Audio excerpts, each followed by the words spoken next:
മീഖ അധ്യായം 4. അന്ത്യകാലത്ത് യഹോവയുടെ ആലയമുള്ള പർവ്വതം പർവ്വതങ്ങളുടെ ശിഖരത്തിൽ സ്ഥാപിതവും കുന്നുകൾക്കുമീതെ ഉന്നതവുമായിരിക്കും. ജാതികൾ അതിലേക്ക് ഒഴുകിച്ചെല്ലും. അനേക വംശങ്ങളും ചെന്ന്, വരുവിൻ, നമുക്ക് യഹോവയുടെ പർവ്വതത്തിലേക്കും യാക്കോബിൻ ദൈവത്തിൻ്റെ ആലയത്തിലേക്കും കയറിച്ചെല്ലാം. അവൻ നമുക്ക് തൻ്റെ വഴികളെ ഉപദേശിച്ചു തരികയും നാം അവൻ്റെ പാതകളിൽ നടക്കുകയും ചെയ്യും എന്ന് പറയും. സിയോനിൽ നിന്ന് ഉപദേശവും യെരൂശലേമിൽ നിന്ന് യഹോവയുടെ വചനവും പുറപ്പെടും. അവൻ അനേക ജാതികളുടെ ഇടയിൽ ന്യായം വിധിക്കുകയും ബഹുവംശങ്ങൾക്ക് ദൂരത്തോളം വിധി കൽപ്പിക്കുകയും ചെയ്യും. അവർ തങ്ങളുടെ വാളുകളെ കൊഴുക്കളായും കുന്തങ്ങളെ വാക്കത്തികളായും അടിച്ചു തീർക്കും. ജാതി ജാതിക്ക് നേരെ വാൾ ഓങ്ങുകയില്ല.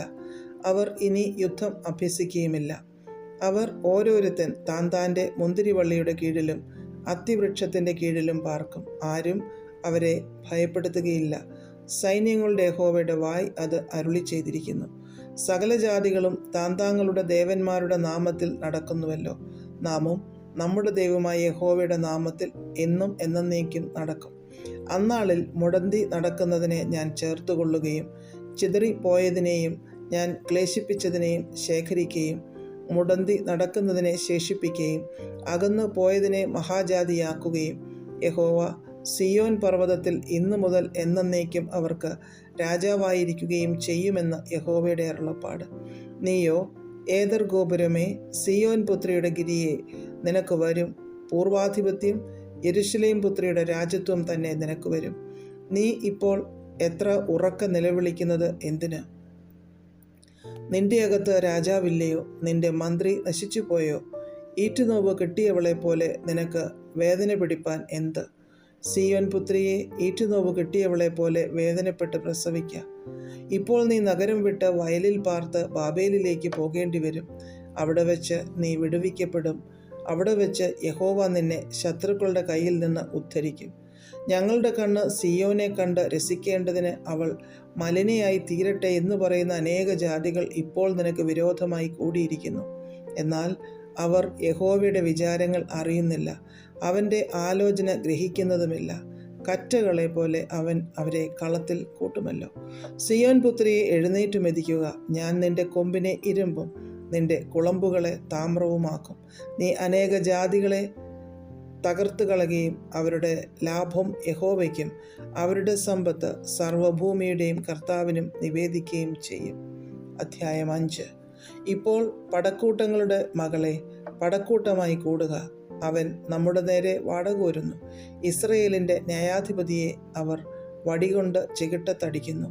നീയോ ബേത്ലഹേം എഫ്രാത്തെ, നീ യഹൂദ സഹസ്രങ്ങളിൽ ചെറുതായിരുന്നാലും ഇസ്രയേലിന് അധിപതി ആയിരിക്കേണ്ടുന്നവൻ എനിക്ക് നിന്നിൽ നിന്ന് ഉത്ഭവിച്ചു വരും. അവൻ്റെ ഉത്ഭവം പണ്ടേയുള്ളതും പുരാതനമായതും തന്നെ. അതുകൊണ്ട് പ്രസവിക്കാനുള്ളവൾ പ്രസവിക്കുവോളം അവൻ അവരെ ഏൽപ്പിച്ചു കൊടുക്കും. അവൻ്റെ സഹോദരന്മാരിൽ ശേഷിപ്പുള്ളവർ ഇസ്രയേൽ മക്കളുടെ അടുക്കൽ മടങ്ങിവരും. എന്നാൽ അവൻ നിന്ന് യഹോവയുടെ ശക്തിയോടും തൻ്റെ ദൈവമായ യഹോവയുടെ നാമത്തിൻ്റെ മഹിമയോടും കൂടെ മേയിക്കും. അവർ നിർഭയം വസിക്കും. അവൻ അന്ന് ഭൂമിയുടെ അറ്റങ്ങളോളം മഹാനാകുമല്ലോ. അവൻ സമാധാനമാകും.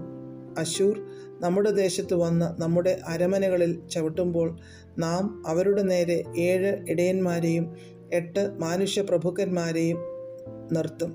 അവർ അശൂർ ദേശത്തെയും അതിൻ്റെ പ്രവേശനങ്ങളിൽ വെച്ച് നിമ്രോദ് ദേശത്തെയും വാൾ കൊണ്ട് പാഴാക്കും. അശൂർ നമ്മുടെ ദേശത്ത് വന്ന് നമ്മുടെ അതിരുകളിൽ ചവിട്ടുമ്പോൾ അവൻ നമ്മെ അവരുടെ കയ്യിൽ നിന്ന് വിടുവിക്കും.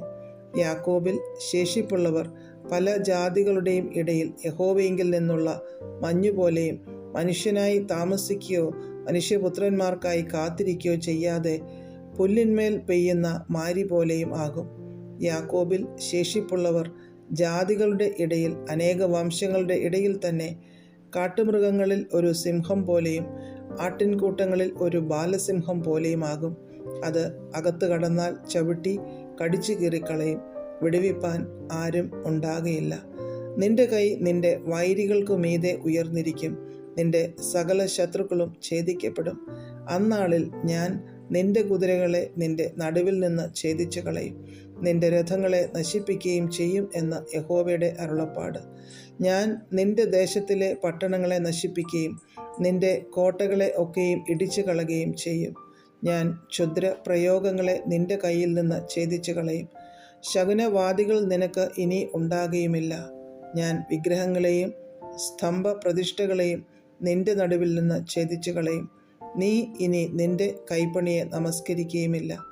ഞാൻ നിന്റെ അശേരാ പ്രതിഷ്ഠകളെ നിന്റെ നടുവിൽ നിന്ന് പറിച്ചു കളയുകയും നിന്റെ പട്ടണങ്ങളെ നശിപ്പിക്കുകയും ചെയ്യും.